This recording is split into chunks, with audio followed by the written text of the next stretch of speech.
Milí priatelia, keď zomieral veľký básnik Goethe, tak zapísali jeho posledné slová, ktoré mali znieť Mehr Licht, Mehr Licht. A niektorí s takou iróniou hovoria, no áno, on vlastne chcel, aby mu otvorili okno, aby sa trošku vyvetralo.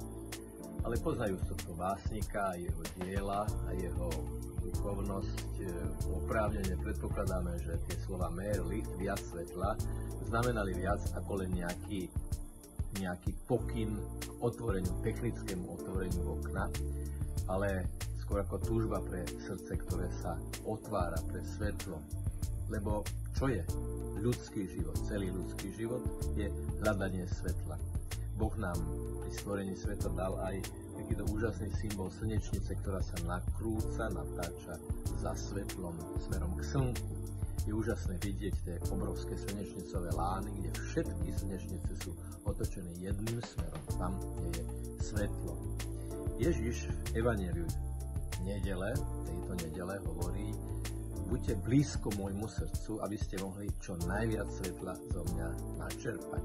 On to hovorí v tej negatívnej, bolestnej podobe. Mnohí sú odo mňa vzdialení srdcom, vyznávajú ma len ústami, ale to skutočné svetlo nemajú, lebo sú odo mňa naozaj veľmi, veľmi vzdialení.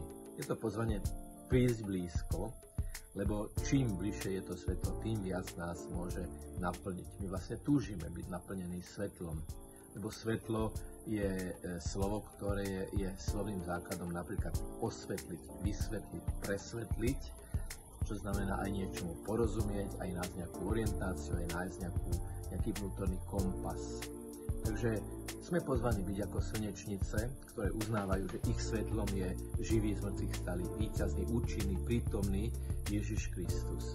A čím viac sa na ňom budeme natáčať, čím väčšia bude naša vstrebávacia plocha nášho srdca, vystavené tomu srdcu, tým viac toho svetla budeme v sebe mať a tým viac ho budeme vyžarovať aj na tých, ktorí tiež hľadajú svetlo, pretože my nie sme jediná slnečnica, ale vedľa nás sú mnohé ďalšie slnečnice, ktoré tiež hľadajú svetlo. Čo tak ponúknuť im to svetlo a povedaním, že ich základným zdrojom je Ježiš zásadne. My sme len okno, ktoré to svetlo prepúšťa, ale tým zdrojom je Ježiš, ktorý sám o sebe hovorí: ja som svetlo sveta.